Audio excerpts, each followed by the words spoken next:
ఇమ్మిడి రవి మీద చాలా రెస్పాన్స్ వస్తుంది. ఒక సామాన్యుడే మీరేమంటారు? ఐబొమ్మ రవి గారు చేసింది పెద్ద నేరం ఏం కాదు. ఆయన ఆర్థిక నేరస్తుడేం కాదు. కానీ చేసింది పోలీసులకు సవాల్ విసిరిండు కాబట్టి ఆ, ఆ, పోలీసులకు సవాల్ విసిరిన కాబట్టి ఆయన చేసింది ఎంతైనా తప్పే కాబట్టి ఆయన దీనికి శిక్ష డెఫినెట్గా అనుభవించాల్సిందే, అనుభవించి తీరాల్సిందే.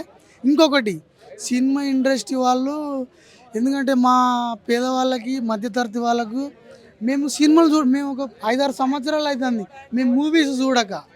కానీ 500 రూపాయలు 2000 3000 పెడితే మేము సినిమా ఎలా చూస్తాం? అలా మా పిల్లలను 4 పిల్లలను తీసుకొని పోయి సినిమా చూడాలంటే మొత్తం మూవీకే 3000 అవుతుంది.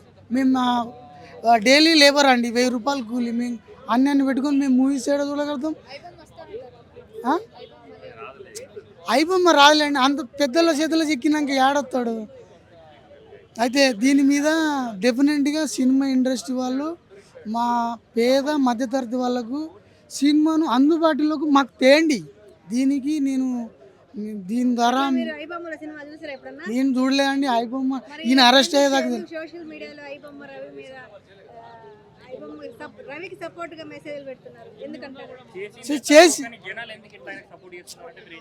ఆయన అంత దేశానికి చేయలేదు కాదండి, స్వార్థానికి కూడా కాదండి. నేనేమంటానంటే ఆయన పెద్ద పెద్దోళ్ళే కోట్లు బ్యాంకులకు 1000 కోట్లు 1,00,000 కోట్లు వేసుకొని అవతల పడరు. వాళ్ళని ఎవరు పట్టించుకోరు. ఆయన చేసింది ఒక సినిమా ఇండస్ట్రీకేనండి.